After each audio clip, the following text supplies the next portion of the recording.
오늘은 계속해서 마태복음에 있는 말씀을 가지고 하나님 말씀 증거합니다. 5장 21절에서 26절에 있는 말씀을 가지고 예수님의 기준, 언어라는 제목으로 하나님 말씀 전하도록 하겠습니다. 제가 중학교를 다닐 때 1980년도 정도가 됩니다. 그때 학생들이 가장 신고 싶었던 신발이죠. 나이키 신발입니다. 제가 이렇게 보면 저보다 연배가 먼저 좀 되시잖아요. 여러분 때도 이 신발이 유행했었나요? 학교 다닐 때. 그래서 제가 제가 중학교 다닐 때 이제 이 나이키, 특히 하얀색 가죽으로 된 이 운동화, 그것이 정말 모든 학생들의 선망의 대상이었습니다. 근데 너무 비쌌습니다. 신발 가격이 미국은 그래도 싼 것 같아요. 한국은 그때 당시만 해도 5만 원, 10만 원, 물가가 지금 얼마나 차이가 있습니까? 그럼에도 불구하고 그때 당시 신발이 굉장히 비싸서 아무나 함부로 신을 수는 없고 신고는 쉽고, 그래서 그 중학교 때 시절 그렇게 지냈던 기억이 납니다. 그래서 이 나이키는 살 수는 없고 비슷한 짝퉁 신발, 나이스 이런 신발을 여기 이렇게 그때 당시 좀 약간 그 흉내 낼 수 있는 그런 신발을 사서 신기도 하고요. 또 상표만 따로 사서 붙여서 신기도 하기도, 어떨 때는 막 그려 넣기도 하고 이렇게 해서 살았던 그 슬픈 시절이 있습니다. 1980년대의 한국 상황은 상표권, 지적 재산권 이런 것이 없었습니다. 그래서 그런 가짜 상품들이 만들어져서 팔릴 수가 있었습니다. 그러나 요즘 한국도 많이 달라져 갔고요. 그렇게 노골적으로 이렇게 가짜를 만들어서 팔게 되면 또 법적인 제재를 받게 됩니다. 그래서 요즘은 중국이 그런 행위를 많이 한다고 합니다. 한국에서 좀 인기가 있고 잘 팔리는 물건이 있으면 금방 어느새 중국에서 그대로 똑같이 복제를 해서 짝퉁을 만들어서 팔기도 하고요. 요즘은 상품뿐만 아니라 좋은 드라마가 있거나 어떤 오락 프로가 있으면 그것을 그대로 카피해서 방송국에서 또 만들어서 버젓이 부끄러운지도 모르고 이렇게 방영을 하고 있다고 합니다. 이 중국에 요즘 나오는 이 실제 있던 중국의 거리에 가면 이런 식으로 만들어서 판다고 합니다. 우리가 알고 있는 맥도날드가 맥도노알드 이렇게 하고, 또 스타벅스가 벅스스타, 그리고 피자 헛이 피자 허러 이렇게 해갖고 막 물건을 팔고 있다고 합니다. 지금 제가 차고 있는 이 시계가 있습니다. 이거 제가 이 시계가 어떻게 제가 이 시계를 차게 됐냐면, 제 친구가 중국의 이제 신학교에 1년에 한 번씩 두 번씩 갔다 오는데, 그곳에 가면은 그런 백화점이 있다고 합니다. 짝퉁 백화점에 들어가서 재미삼아 이제 시계, 아주 저도 처음 들어보는 시계, 아주 굉장히 비싼 롤렉스 같은 그런 시계 짝퉁으로 된 거를 가끔 이제 가서 이제 사오는데, 한 번은 저희들 성탄절날 모여갖고 친구들 다 이렇게 한 4명이 모였는데 특별히 선물을 주겠다고 저에게, 그래서 저희들이 이제 시계가 이렇게 있는데 하나씩 고르라고 해갖고 저는 이게 금색이 좋을 것 같아갖고 이걸 제가 얼른 잡았습니다. 제가 제일 고른 게 제일 싼 거였습니다. 그래서 이걸 차고 다니는데요, 괜찮습니다. 2년이 넘었는데 이게 초침 틀리지 않고 느려지지도 않고 참 좋은데, 한 가지 단점은 여름철에 이 시계를 차면 땀이 차고 이게 습기가 차면 여기서 이제 검은 녹물이 흘러 나와요. 그래서 여름에는 차지 못하고 겨울용으로 제가 지금 잘 차고 다니고 있습니다. 요즘 중국의 상황이 그렇대요. 그게 지금 중국과 미국이 지금 경제 분쟁이 붙었지 않습니까? 미국이 요구하는 것이 그거잖아요. 카피하지 말라는 거. 지적 재산권, 상표권 인정하고 함부로 남의 거 가져와서 이렇게 만들어서 팔지 말라는 거. 그거 가지고 지금 경제 분쟁 중에 있는 것으로 우리는 알고 있습니다. 중국의 일반적인 기준이 다르고요, 미국의 기준이 다르다는 것입니다. 한국도 각 나라마다 그 나라가 지키는 법과 기준이 있는데요, 각 나라마다 다릅니다. 미국은 상당히 높아요. 남의 물건 이렇게 잘못 카피하다가 걸리면 몇십만 불 이상 벌금을 물게 됩니다. 그러나 중국은 아직까지 그런 기준이 너무 낮기 때문에 마음껏 그렇게 남의 것을 복사하고 또 그렇게 물건을 팔고 있는 것이 아닌가 이렇게 생각을 해봅니다. 우리는 세상적으로 볼 때 하나님 나라, 하나님 백성으로 이 땅에서 살아가고 있습니다. 미국에서 살면서 우리가 미국의 어떤 기준과 미국의 법을 따르듯이 우리는 이 땅에 살아갈 때 하나님 나라 백성으로 살아가게 됩니다. 하나님 나라 백성으로 살아갈 때 하나님 나라에 적용되는 기준과 법이 있다는 것입니다. 우리가 지금 산상설교 말씀을 지금 전하고 있습니다. 예수님께서 주신 이 산상설교가 무엇인가? 결국 하나님 나라 백성으로 우리가 이 땅에서 살아가게 되는데 우리가 지켜야 될 법과 기준이 무엇인가? 이 부분에 대해서 산상설교는 우리에게 가르치고 있습니다. 그 첫 번째, 지난 시간에 제가 빛과 소금에 관한 말씀을 전해드렸는데요. 오늘은 하나님 나라 백성으로 우리가 이 땅에 살아가는데 빛과 소금의 역할을 하기 위해서 우리가 지켜야 될 첫 번째 기준과 법이 무엇인가? 이 부분, 오늘 첫 번째 주신 그 말씀은 살인에 관한, 좀 제목 자체가, 말씀 자체가 좀 무거운 주제인데요. 살인에 관한 말씀을 우리에게 예수님께서 주셨습니다. 5장 21절 말씀 우리 같이 한번 읽어보도록 하겠습니다. 시작. 옛사람에게 말한 바 살인치 말라. 누구든지 살인하면 심판을 받게 되리라 하였다는 것을 너희가 들었으나. 첫 번째, 하나님 나라 백성으로서 우리가 살아갈 때 우리가 지켜야 될 법과 기준이 무엇인가 말씀하시면서 옛사람에게 말한 바 살인치 말라. 그래서 옛사람에게 말했다는 것은 구약 율법을 말합니다. 십계명 가운데 살인하지 말라는 율법이 계명이 있습니다. 6번째 계명입니다.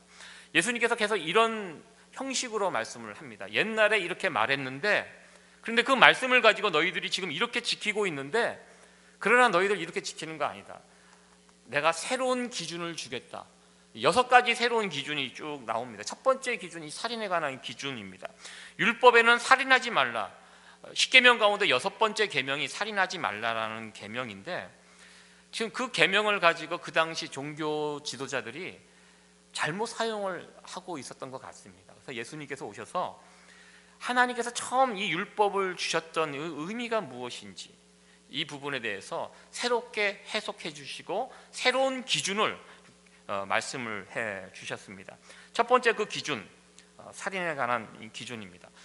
살인하지 말라. 이 말씀 여러분 생각해 보시기 바랍니다. 이 계명이 지키기 어려운 계명입니까? 지키기 쉬운 계명입니까? 쉬운 계명입니다. 10가지 계명 가운데 어쩌면 제일 지키기 쉬운 계명이 살인하지 말라 이 계명입니다. 그런데 이 계명을 만약에 어겼다면 우리가 이 자리에 있을 수가 없습니다. 이것은 왜 계명을 10가지를 주시는데 이토록 쉬운 계명을 우리에게 주셨을까? 이거는 어기는 것보다 어기지 않는 것이 훨씬 쉬운 계명이 살인하지 말라 계명입니다. 하나님께서 왜 십계명 많은 계명 중에 10가지를 추려서 주셨는데요. 그 중에 살인하지 말라. 이 계명은 그냥 쉬어가는 계명인가? 우리가 다 지켜야 되는데 이것은 정말 나머지는 지키기가 쉽지 않으니까 하나 정도는 좀 쉽게 지킬 수 있도록 하나님께서 좀 난이도가 참 낮은 그런 계명을 하나 더 이렇게 주신 것인가 이렇게 생각을 해보게 됩니다. 사람을 죽인다는 것은요 이게 쉬운 행동이 결코 아니라는 것입니다. 오늘날도 어떤 살인 사건이 일어나면 범인을 잡았을 때 반드시 체크하는 것이 있습니다.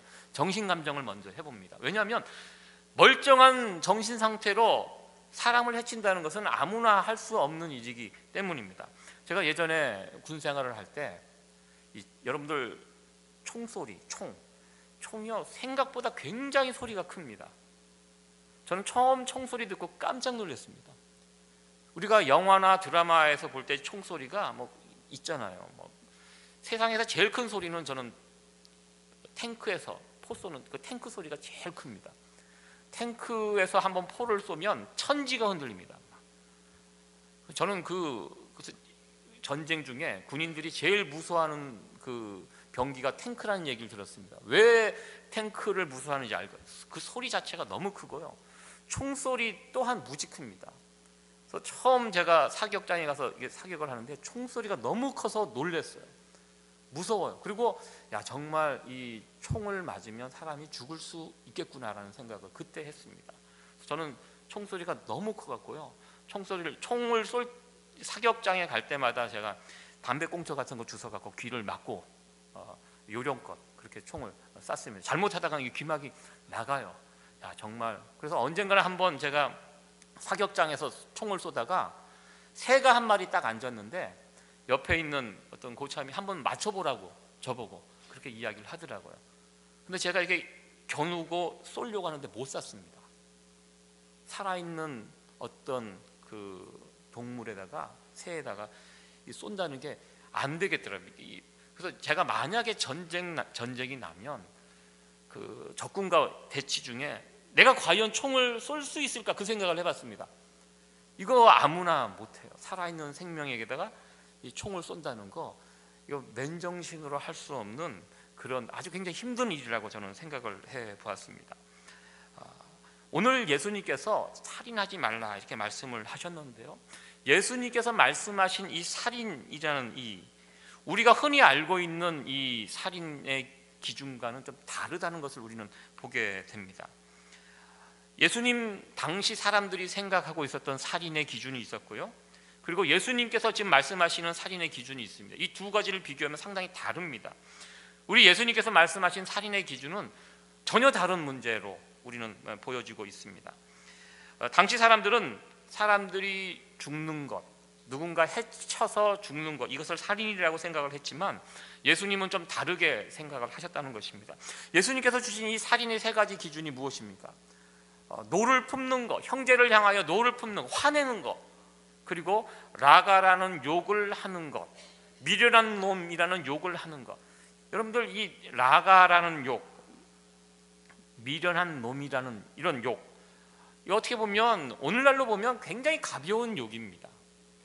그런데 예수님은 이런 거, 누구에게 대해서 화를 내는 거, 이것을 우리 주님은 살인이라고 우리 주님께서는 말씀하셨다는 것입니다. 그 당시 바리새인과 서기관들의 살인의 기준은 세상 기준에 맞춰져 있었습니다. 그러나 우리 주님께서 주신 이 기준은 누구에게 맞췄냐면 하나님께 맞춰진 기준이라는 것입니다.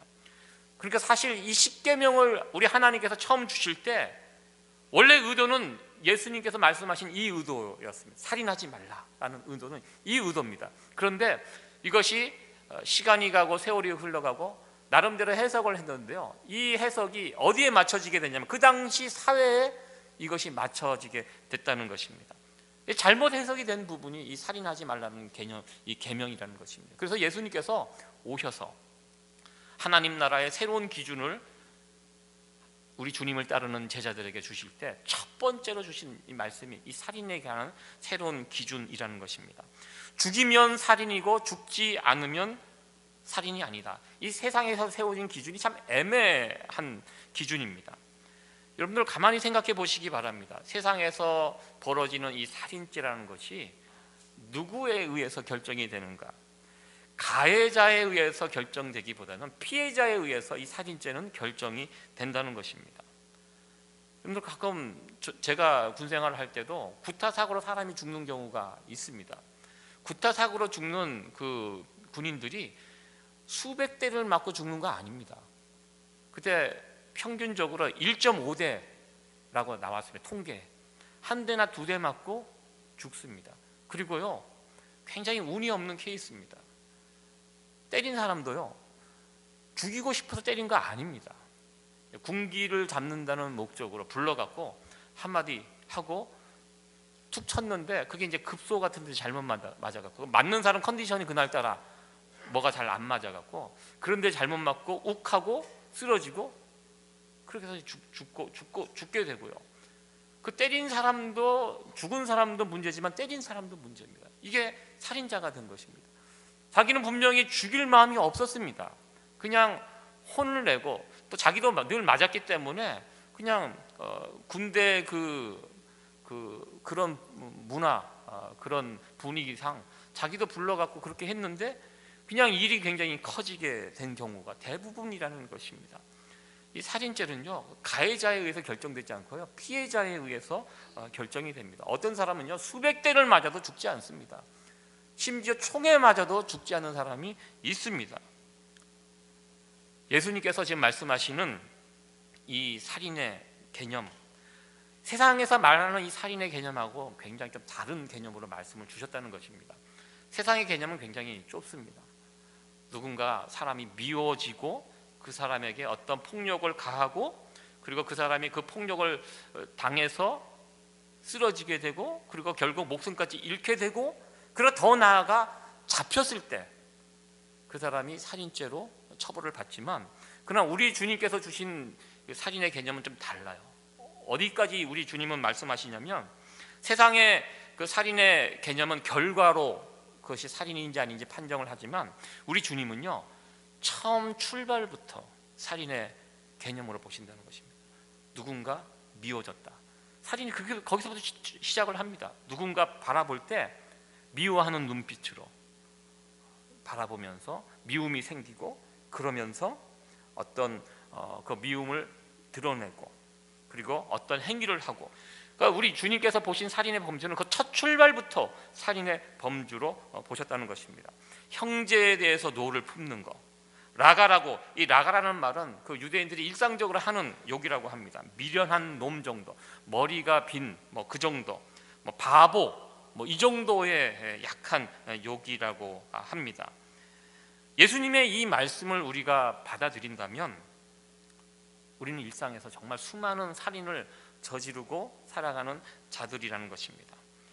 예수님께서 말씀하신 이 살인은 무기를 가지고 사람을 해치는 것이 아니라 바로 우리의 언어로, 우리의 말로 누군가를 해치는 것, 이 부분에 관한 주님의 말씀이라는 것입니다. 우리가 앞으로 주의 깊게 지켜야 될 것, 바로 우리의 언어 생활이라는 것입니다. 예수님의 말씀에 의하면 우리의 언어가 살인 도구가 될 수 있다라는 것입니다. 우리는 그런 신뢰들을 주변에서 흔히들 봅니다. 연예인들이 스스로 목숨을 끊는 경우가 무엇입니까? 인터넷상에 쏟아지는 악플, 악한 말들, 못된 말들, 그것 때문에 상처받고 스스로 목숨을 끊는 사람들, 연예인들 참 많이 있는 것들을 보게 됩니다. 대부분 사람들이 받는 상처가 이 말로 이루어지는 거 우리는 보게 되고요. 그리고 우리가 살고 있는 이 세상이 점점 그 말이 거칠어져 가고 있는 것들을 보게 됩니다. 얼마나 세상이 거칠어졌습니까? 요즘 드라마, 최근에 한국에서 유행했던 그 드라마 이제 끝났는데요. 거기에서 유행했던 욕이 있습니다. 아갈머리라는 얘기, 여러분 들어보셨습니까? 아갈머리를 찢어버린다. 제가 유튜브로 보다가 제 입을 와, 어떻게 저렇게 무서운 말을 방송에서, 예전에는 그렇게 하지 않았습니다. 그런 부분들을 좀 이렇게 돌려서 조심스럽게 이야기를 했는데요. 그렇게 독한 강한 말들을 방송에서 그렇게 하고, 그것이 또 한동안 지금 한국에서 유행어가 됐다고 합니다. 정말 점점 말이 거칠어져 가는 그런 사회, 세상에 우리가 살아가고 있습니다. 아마 여러분들 그런 경험 많이 있었을 것이라고 생각이 됩니다. 말에 의해서 상처를 받은 그 경험. 여러분들은 말에 의해서 상처를 받으신 경험이 많으세요? 아니면 말로 상처를 줘보신 경험이 많으세요? 한번 생각을 해보시기 바랍니다. 상처를 받은 경험이 많은가? 내가 상처를 누군가에게 줘봤던 이 경험이 많은가? 대부분 상처를 받았다고 이야기합니다. 여기에 이 말씀의 묘미가 있는 것 같아요. 23절에 보면요, 이런 말씀이 있습니다. 우리 23절 말씀 같이 한번 읽어보도록 하겠습니다. 시작. 그러므로 예물을 제단에 드리다가 거기서 내 형제에게 원망 들을 만한 일이 있은 줄 생각나거든. 제가 노란색으로 이렇게 표시를 해요. 원망 들을 만한 일.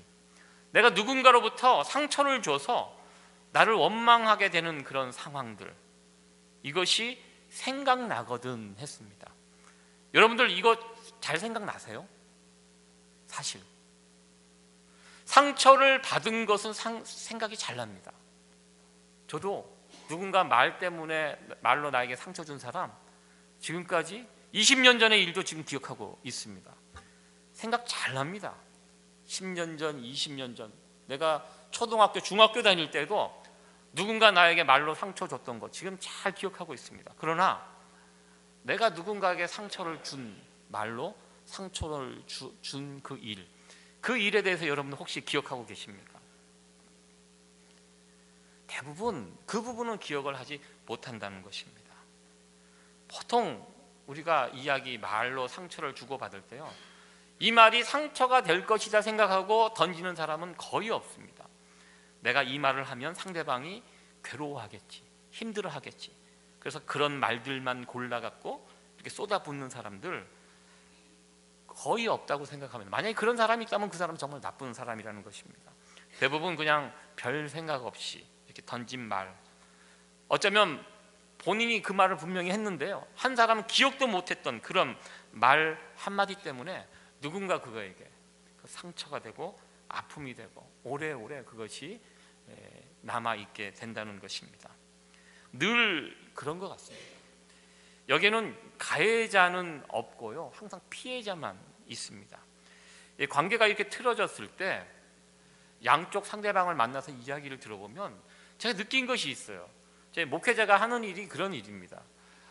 저희 교회에는 그런 일이 없어서 너무 다행인데요, 예전에 사람이 많을 때 성도들끼리 이렇게 틀어지는 경우가 있습니다. 그러면 양쪽 분들 만나서 이제 중재를 하게 되는데요, 제가 중재를 하면서 느낀 점이 그런 점이에요. 예전에 제가 유학을 처음 와갖고 목사님들끼리 모여 있는 그 동네에서 산 적이 있는데요, 목사님들도 성도들하고 똑같이 싸웁니다. 어떻게 보면 더 유치하게 싸웁니다.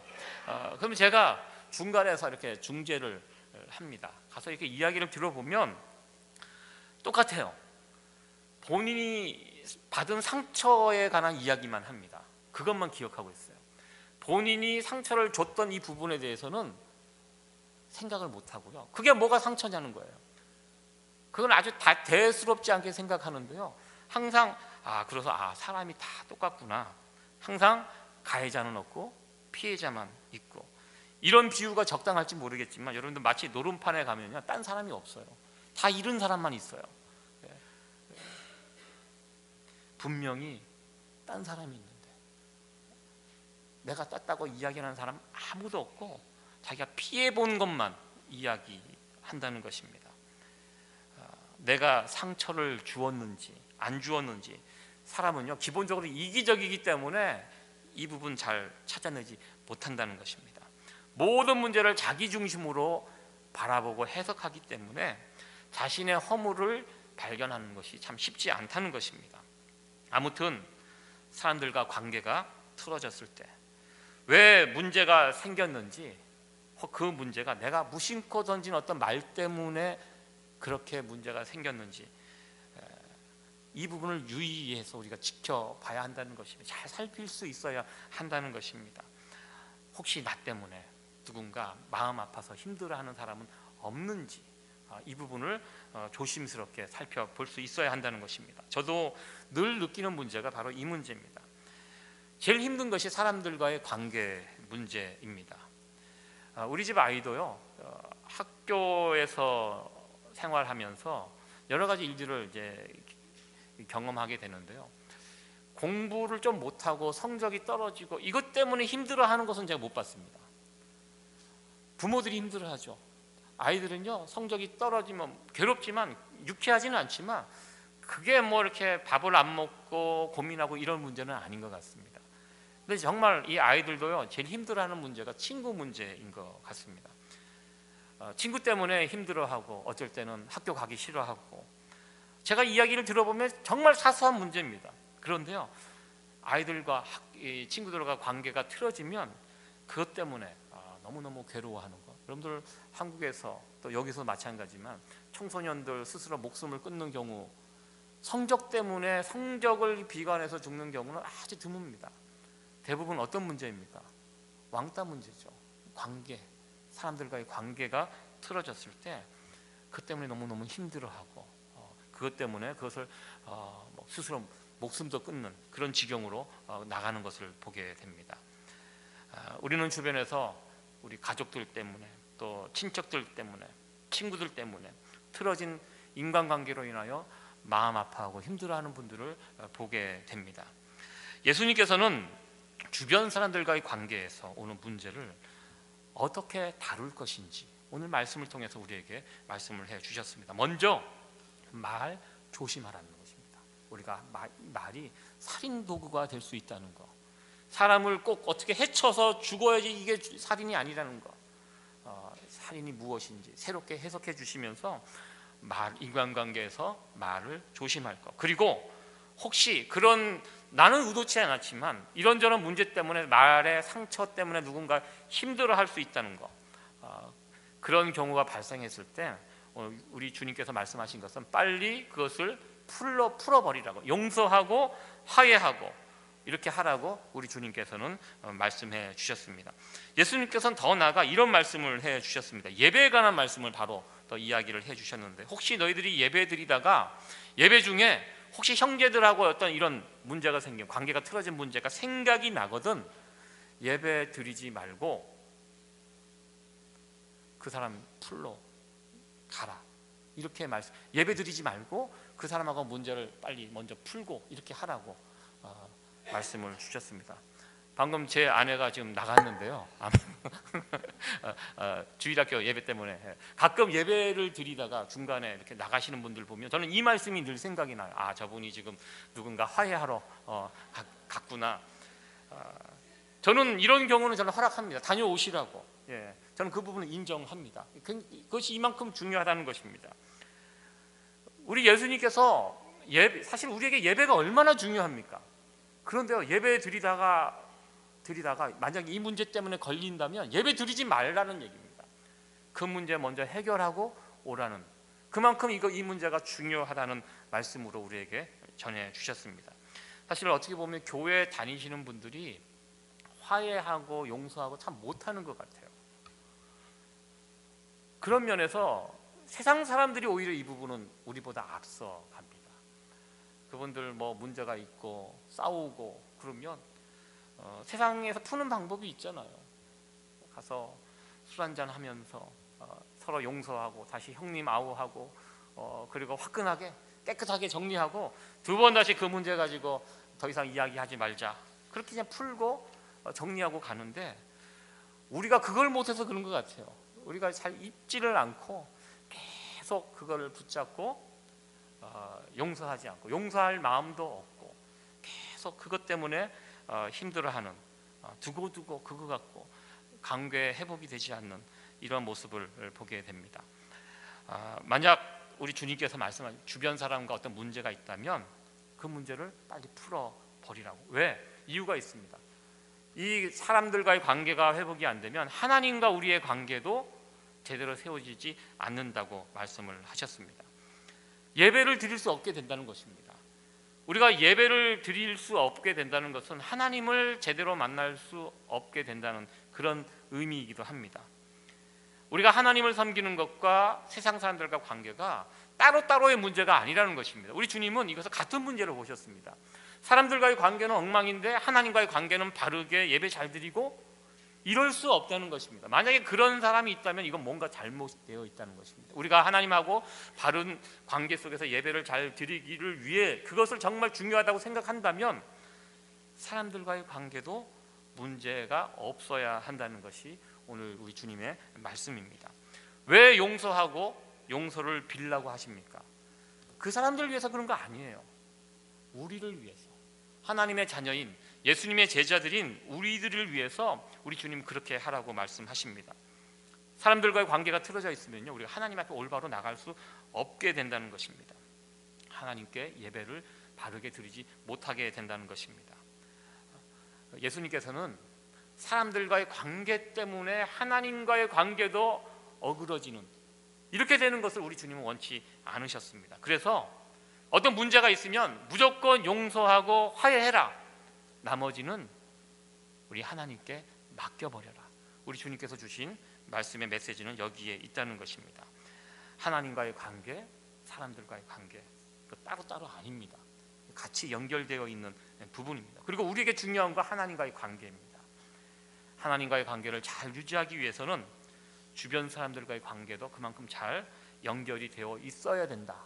이것이 오늘 우리 주님의 메시지입니다. 위에 하나님과 나와의 관계, 그리고 내 옆에 이 사람들과의 관계, 이 온전한 관계가 될 수 있도록 특별히 우리가 주의해야 될 것이 먼저 언어 생활입니다. 언어 생활에 보다 주의를 기울이시고, 혹 아무리 조심해도 또 문제가 생길 수 있습니다. 만약에 혹 누군가 나 때문에 상처가 되었고 상처받는 일이 생겼다면 먼저 너희들이 손을 내밀라라는 것입니다. 이것이 우리 주님의 메시지입니다. 말씀을 정리하도록 하겠습니다. 세계에 여러 많은 나라들이 있습니다. 많은 나라가 있는데요, 선진국이 있고 또 후진국이 있습니다. 어떤 나라가 선진국인가? 최근에 IMF에서 선진국 10개 나라를 뽑았는데 우리나라가 거기 들어가 있습니다. 여러분들, 한국이 선진국 된 거 여러분 알고 계셨습니까? 예, 믿어지지 않죠? 예. 국민 소득 2만 5천에서 3만 불 이상이면 선진국으로 이렇게 분류가 되는데요. 요즘 뭐 환율이 좋아서 그런지 한국이 지금 3만 불 정도, 국민의 개인적인 삶은 팍팍한지 모르겠지만 국가적으로는 지금 선진국 대열에 들어섰다, 이미 들어섰다, 이런 이야기를 하고 있습니다. 그런데요, 정작 당사자인 우리들은 우리가 무슨 선진국이냐 이렇게 지금 이야기하고 있습니다. 선진국의 평가는 아직 우리는 받지 못하고 있는 것 같습니다.